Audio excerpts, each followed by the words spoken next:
All right, welcome back again. We've got another awesome story for you today. Hopefully you've been tracking back and listening to some others. And then today we have Erika.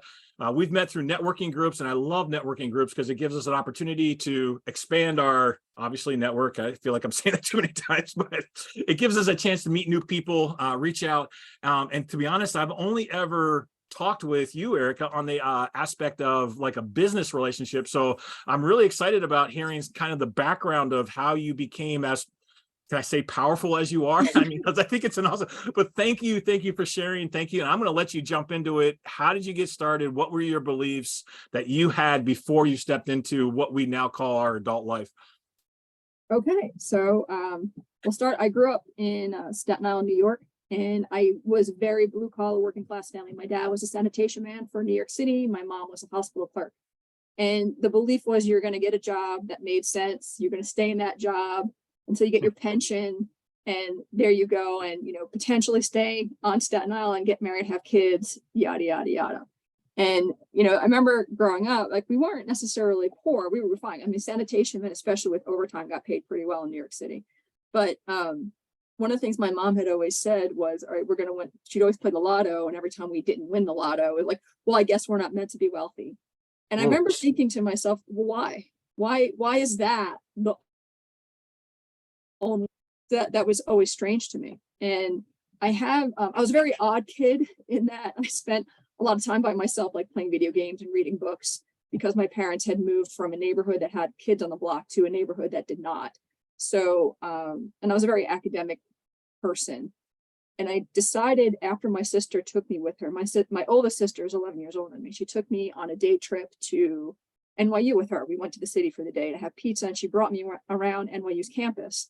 And it was her dream to go there. And I was like, I want to go here. So I decided in fourth grade that I was going to go to NYU.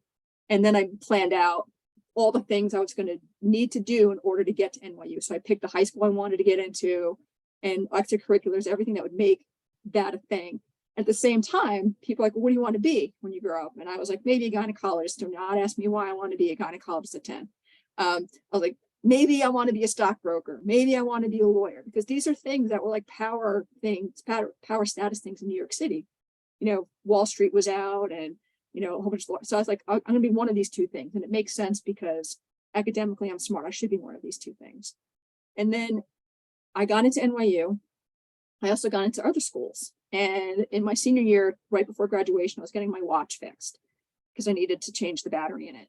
And the guy who was fixing my watch is like, so are you in school? I was like, yeah, I go to Notre Dame Academy. He's like, oh, what year are you? I said, a senior. Oh, so you're going to college soon? I said, yeah. He goes, where are you going? I said, I don't know. Because I was freaking out about, am I going to go to NYU, where my parents, again, not the wealthiest people, were like, well, if you want to go to NYU, you can pay for it. We're not. I was like, what do you mean, you don't have a college fund? They're like, no. I was like, oh. So like I had to figure that aspect out. But the other colleges I got into, I had full scholarships too. So I was really trying to figure out, do I go with the school that's my dream? Do I hedge and do a transfer after 2 years or whatever?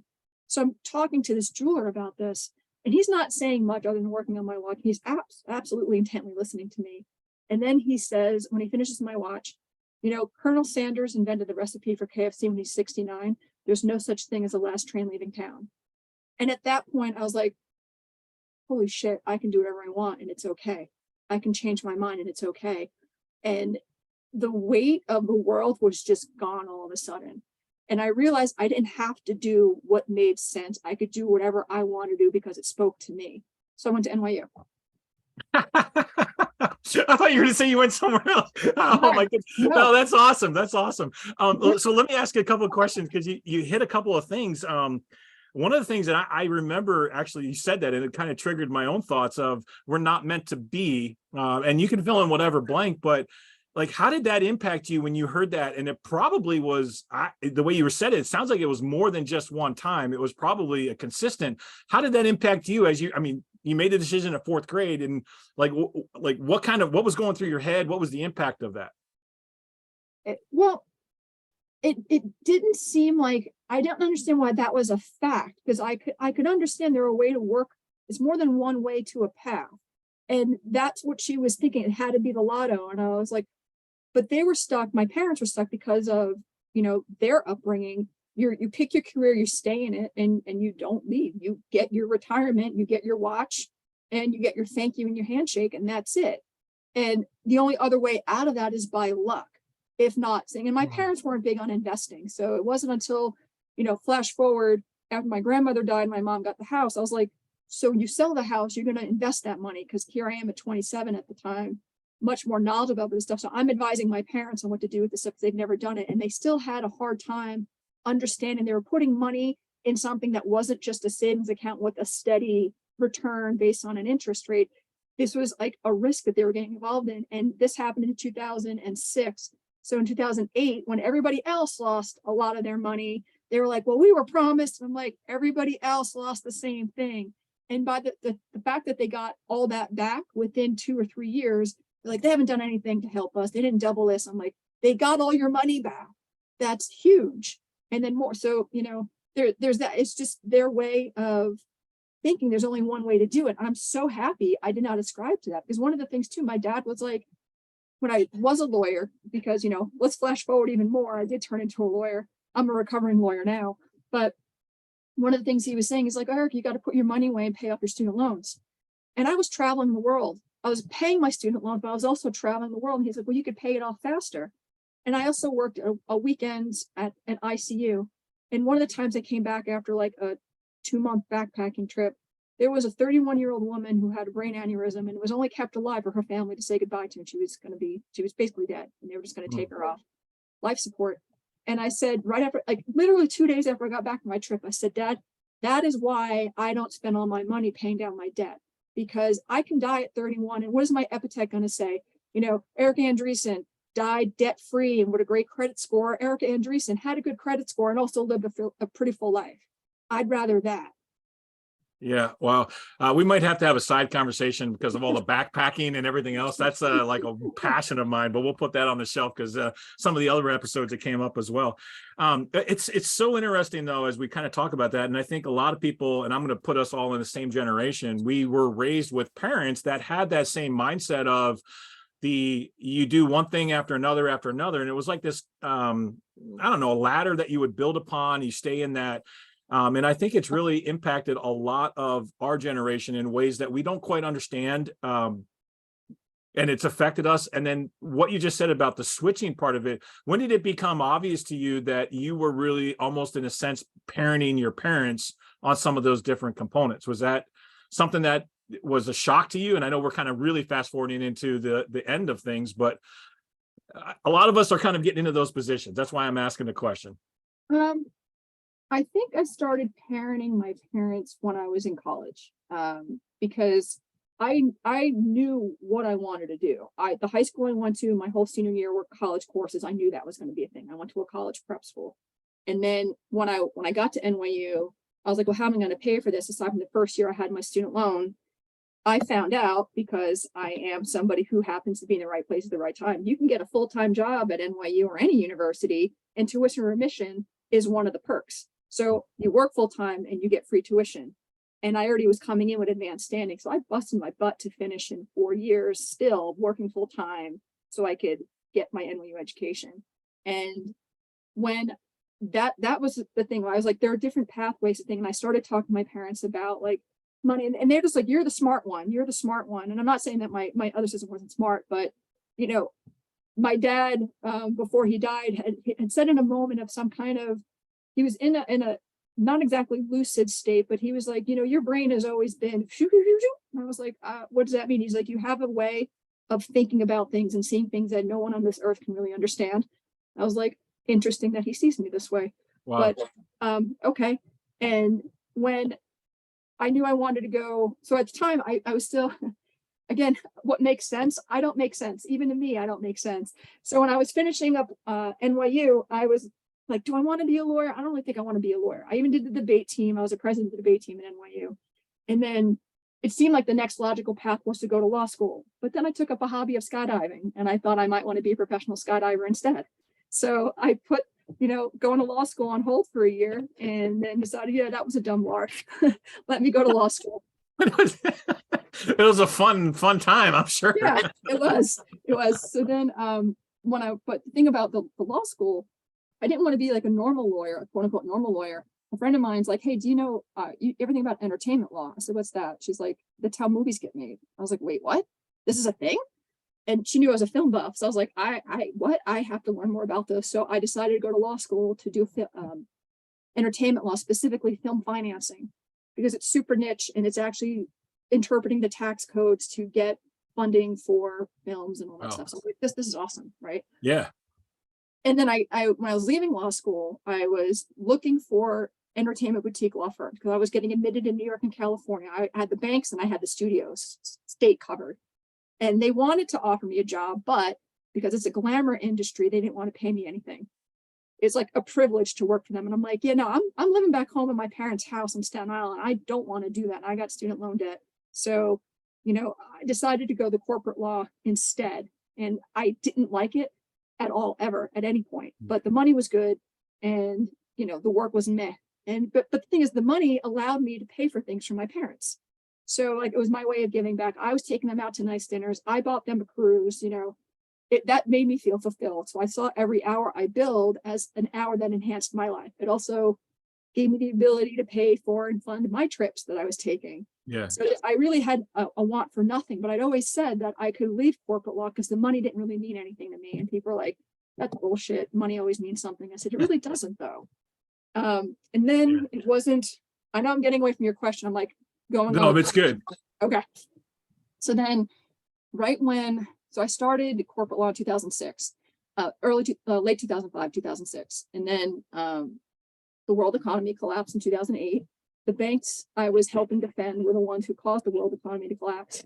At the same time, I had started hanging out with somebody who was an Army veteran, and he was very involved in veteran affair type stuff. So he would invite me to all these events held by the USO and other organizations in the city, New York City. And one of my coworkers had taken note of what I was doing. Like, oh, what'd you do tonight? I'm like, oh, I did this, this, and that.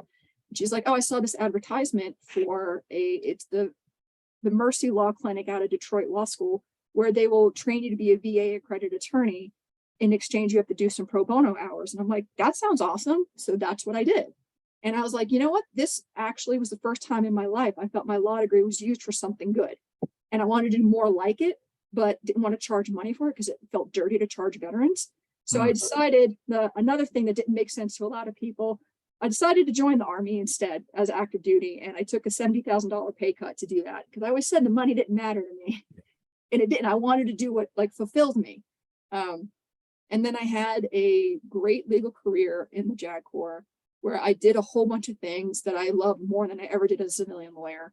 And then I decided after almost 10 years, and I was approaching 40, because I joined late. I was 31 when I joined.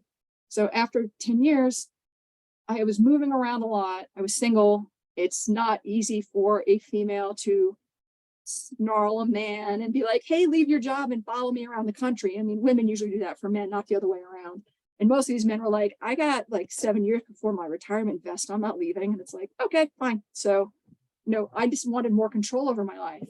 And I had to put my paperwork in 6 months before I wanted to get out at a minimum. So January 2020, I put my paperwork in.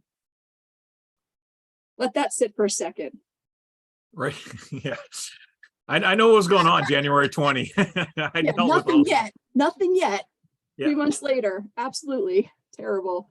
I did not know that. And I had a conversation with a person I was supposed to work with. I was leaving the military for a job, an in-house counsel job. And then I'm on leave in New Zealand in the beginning of March 2020. I'm like, what the hell's going on back home? Why are people going nuts over toilet paper? I don't understand this. And then I come home to a completely different place. I landed, I was stationed outside of Boston at the time. So I land in Boston Logan Airport at 5 p.m. on a Monday and it's dead. There's nobody other than the people on the plane with me coming through Logan Airport. I'm like, what the hell? And then, lockdown had just started the day before. So it was like a very strange place to be. 2 weeks later, I'm like, this isn't easing up anytime soon. I go, wait a minute, do I still have that job? So I reached out and that person pretty much new phone who dissed me. And I'm like, wait a minute. Now I'm like screwed. I'm like, oh my God, I'm leaving. I don't have a job. So I got onto LinkedIn, which is the first social media I ever had, was to get on LinkedIn. And I was like doing all the things to try to find work. The worst time in the world to try to find a job is that time. Yeah. And I kept looking for like legal jobs because I'm like, oh, I got to get legal. It makes sense. It makes sense. It makes sense. So let me pause you, because I think there's a tie in here, and you correct me if I'm wrong here, but if we scroll back here, and you said the very first thing that kind of just triggered your mind to think was when you were with the watchmaker, and he said, look, 69, Colonel Sanders, this is the whole, and you were just like, boom, oh, my world, my world just wide open, right? So what was that transition? Because it sounds like that has the impact on joining the military, going into JAG, making the decision to get out. And then now you're actually talking about how do you had your plan, and all of a sudden that blew up, and now you're actually, so what was the mindset that shifted there in that time frame? Was the watchmaker the trigger that kind of got the ball rolling, or was there something else there? Yeah, so the watchmaker absolutely was the person who got the ball rolling, because even when I was studying for the bar exam, because I worked at a hospital on weekends, and I was wearing scrubs, and my sister had commented, too bad you didn't go to medical school, you look good in scrubs. I go, I still can. She's like, what do you mean? I said, what do you mean, what do I mean? She's like, you went to law school, you're gonna be a lawyer. I go, I can also be a doctor. It doesn't matter, like it's never too late. And that is part of like that, I would joke, I didn't know what I want to be when I grew up. That's why I kept changing everything. But it wasn't that I didn't know I want to be when I grew up. I would, and because of all my traveling, people will say, what is the favorite country you've ever been to? And I'm like, I can't answer that question because I was a different person every country I was in. So it has a different memory for me. It might mean something different to me now. I mean, it took me 4 trips to London. I hated London the first 3 times. The 4th time I loved it because of the time of year, what I experienced, and who I was at the time. So, it's not that I was confused about what I wanted to be, but what I wanted to be and what I was passionate about kept changing and evolving. And it should. It absolutely should. This is how, your life should. When you let life happen to you and for you, you evolve as a person. Yeah. And your everything about you changes in a much better way to make you more aligned with who you're meant to be. So every step of the way, I was pivoting to where I needed to be. However, what I just said about, I was trying to get a job because, it makes sense. I was applying these legal jobs. This is where I lost myself for a second because I was nervous. Is this in the 2020 time coming back? Is that where you're at? Okay, perfect. Yep. I was nervous about what was going to happen. So I'm like, all right, I'm leaving a secure job for something in a pandemic. I can't even get an interview. Like, what am I going to do? And I was like, you can always put your paperwork back. And of course, the JAG Corps was like, come back, pull it back. You're a major now. Like, come on. And I was like, I don't want to do that though. That's not what I want to do. So I decided, I was like, you know what? I'm going to keep it the way it is. I won't be unemployed. There's no way I'm going to be unemployed when I get off active duty. I was wrong. I was. And I was okay with taking that risk because I believed it wouldn't last for long. I was wrong to a point. So, this is where like I needed another shakeup in my life because I forgot who I was. I was stressed out about this job thing in the pandemic. So I left active duty the day before my 41st birthday. And I had to move back home to New York. But my best friend said to me, he's like, Erika, do not move back home to your parents' house. That's so sad. Be a borough away, live in Brooklyn in my place, and don't worry about the rent. I was like, okay. So I moved back home. And I was able to see my parents a lot. My dad had been going to dialysis 3 times a week for his kidney issues. And then 6 weeks later, he died unexpectedly because he had missed an appointment after a long weekend because he wasn't feeling well. So my mom had found him on the floor. And I know, number one, if I had that job for in-house counsel, I wouldn't have been living in New York. So I wouldn't have seen my dad. If I had a job too, I wouldn't have been able to take care of the estate for my mom. I wasn't the executor, my mom was, but there was no way she was going to be the exec. She married my dad when she was 19. They were married for 53 years before he died. So like, there's no way that was happening. I also happened to be starting PTSD therapy that day. And I'm like, guys, I can't do this today. And they go, all right, how about we just talk about your dad instead? I'm like, all right, I can do that. And it was when I realized that like, I needed to be where I was when I was without the job because I had too many plates I was going to be spinning. So I needed to do the things that were really vitally important to me. And having a job at that point wasn't it. And I met somebody it was the Leader Transition Institute. And it's kind of to figure out what you really want to be too. And I said, I really want to be somebody who helps businesses prepare for disasters and survive. And they go, okay, you're applying for legal jobs. Yeah, doing investigations, which I hated, doing regulatory compliance, which I'm not a big fan of. It's like, ugh, boring. Like, why are you applying? I said, because it makes sense. And I'm like, wait a minute. Since when the hell did I ever do anything that made sense to everybody else? I was always the person who did stuff that didn't make sense. So I need to get back to who I was.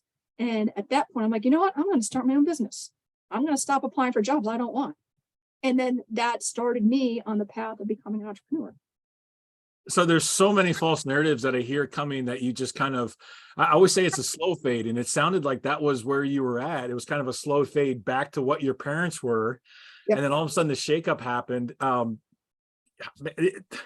There's so many cool stories within that. I wish we had more time, but I also know that we have to kind of continue on with where you're at currently. So how did, one, you transitioned while you were in high school saying, I'm going to go to NYU, kind of, we're going to throw consequences out the window. I don't care. That's what I'm going to do. Yep. And then you get comfortable in the position of stability. And then all of a sudden you're coming back and you want that comfort. So that shakeup, did it take you out of a comfort zone? Is that what shook you up? Or can you point to something that said, hey, this is really, looking back, you're telling me that it's good, but how did that shake you? Like, where did that come from?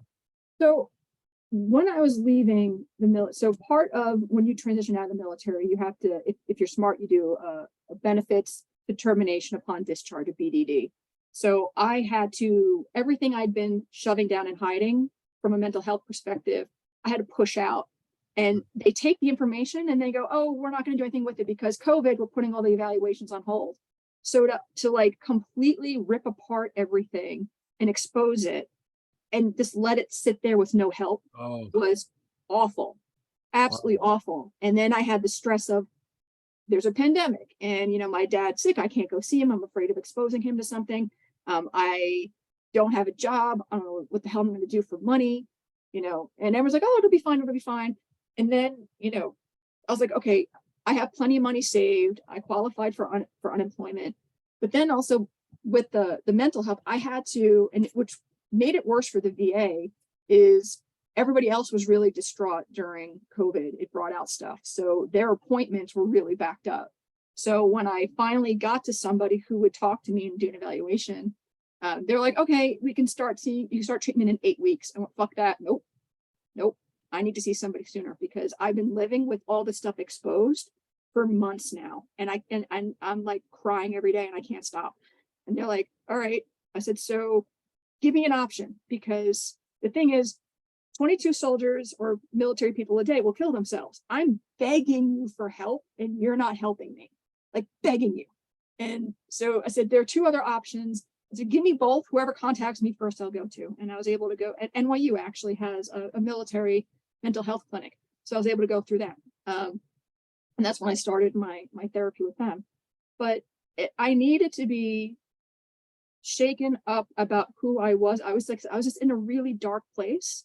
And that's where I wanted to like grab onto something, because I wasn't getting the help I needed. I needed to grab onto something that was familiar, and that would be my parents' mindset about this is what you need. That makes sense. You have to get something. And I realized I didn't need that because I'm still me. And I look back at everything I've ever wanted. You know how hard it is to get into NYU? I decided I was going and I got in. And then you still have to apply to get in the JAG Corps. You have to go through an accessions board. I got rejected the first 2 times. I'm like, no, I'm going to be a JAG officer. The third time I got accepted. And I was like, well, because I will always get whatever it is that I need and I want. And it happens to work out because it's supposed to be the way that I believe it's the way it's supposed to be. Like I was supposed to be home, not working across the country. I was supposed to not be working so I could take care of my mom, because that would have made my dad very, very happy to know that that was taken care of, because I'm using a skill that I have, which is my legal brain, to do something really good for my family and also give myself peace of mind that I know that my mom's not like stressed the hell out. And it was when I had the time to breathe that I was like, okay, you know who you are. You know who you've always been, get back there. That's what's familiar. That's what's safe. Not your parents' mentality. It's what you know you are. That is familiar and safe. Get back to that. So define that for me now, because you're now living in this state, which is a really awesome state. And by the way, I do have to say this just from a personal standpoint. I'm proud of you as an individual to recognize where you are and take the steps necessary and demand that, because like you said, there's 22 a day, and that's a big number, but I'm glad that you were willing to stand that and say, I'm going to push through that. So congratulations on that point. But where do you stand today? Like in the process of your belief system, where do you stand, and how do you continue to maintain that powerful mindset of being in a positive space? So I am what people consider woo-woo. I believe in energies. I believe that everything that comes to you is a gift, good or bad. It's life. Life is a gift, right? And you're going to learn from everything. And it's whether or not you take those lessons and apply them, because you can be told something, be like, I'm not interested in doing anything with that. Or I don't think that applies to me. Well, maybe it doesn't, maybe it doesn't. But if you're open to stuff as it comes to you instead of resistant, that's where I find that I keep evolving and changing, and not even full pivots. I'm doing like a nice curve. I mean, I may get to things through the circuitous route, but I get there eventually. And I know I'm actually looking at the time too, so I know we're almost getting to the mic drop moment. But one of the things that I want to say that really struck me, and this might be my mic drop.